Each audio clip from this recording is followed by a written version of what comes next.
Welcome to the Center for World Spirituality. In world spirituality, one of the things that we're looking to hold in right relationship and right balance is the relationship between the question and the answer. When we ask, what is world spirituality? We want to begin with the feminine question. The question wants to receive all the wisdom that might be. The feminine wants to open itself up to possibility. When I say the feminine, of course, I don't mean woman. I mean the feminine that lives as a quality of consciousness in all of us and in the world. There's a humility. We're leaning into the question. We're asking, what's possible?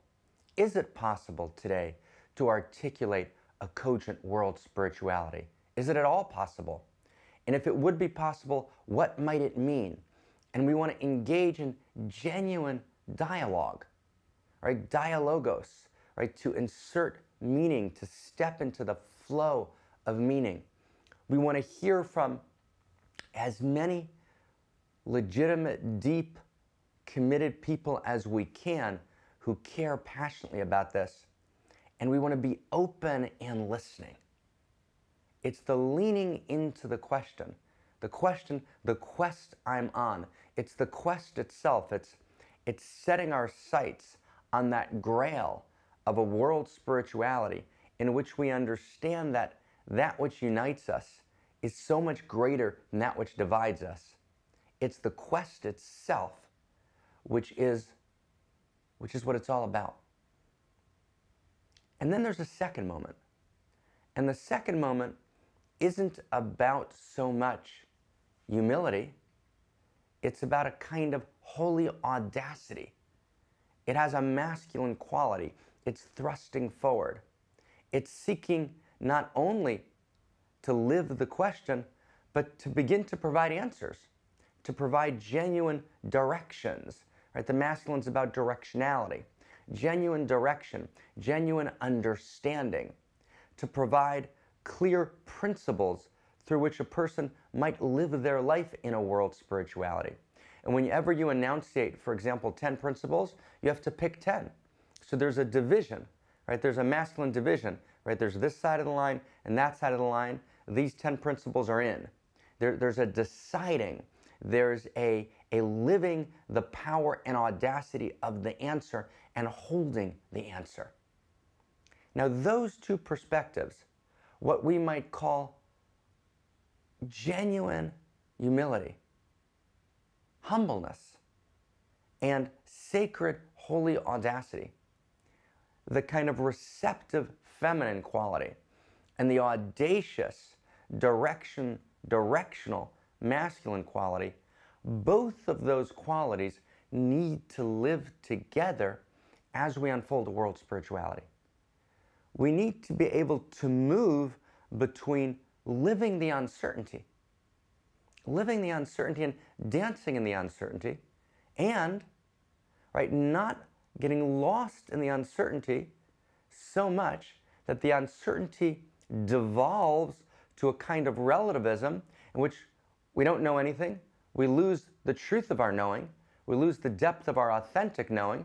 We're unable to make discernment. We're unable to offer, right, the genuine gifts of true gnosis, of true knowing, of true direction that are actually available. Right? It's not true that we don't know anything. We do know things.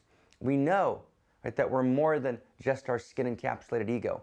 We know that we participate in the seamless code of the universe. We know that love is better than fear. We know that reaching out beyond the ego, right, to actually live as love in the world, right, creates joy. We know that each person has a unique gift to give, and that being alive has got a lot to do with giving that gift, which creates in its wake meaning and joy. There's a lot that we know.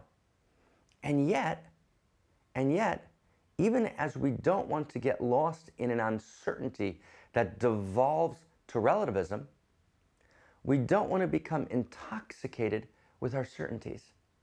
We don't want our certainties to devolve, to degrade into dogma. Dogma meaning I know the way it is and you don't. And you need to believe in the way that I know, and I utilize my knowing as a form of power to create hierarchies, which are dominator hierarchies, which I exert power over you. I'm in the circle, you're out of the circle, and of course, I begin to oppress those who are out of the circle because I can, and because it makes me feel like I'm in the circle. So there's this dance. There's this dance as we unfold a world spirituality. We need to not get lost in the arrogance of dogma, and yet we need to hold and to transmit the sacred audacity of our genuine knowing. We need to hold the power, the gorgeousness of our genuine knowing, and not get lost in dogmatic power structures in which dogma becomes, in which certainty becomes but a way of holding power. It's in this dialectical dance between holy audacity and holy humility, between living the uncertainty and holding and transmitting the certainty, between the masculine and the feminine. The masculine, which is directional, the feminine, which opens up to receive all knowings. As those integrate and become whole, we begin to create the texture, the quality of a world spirituality.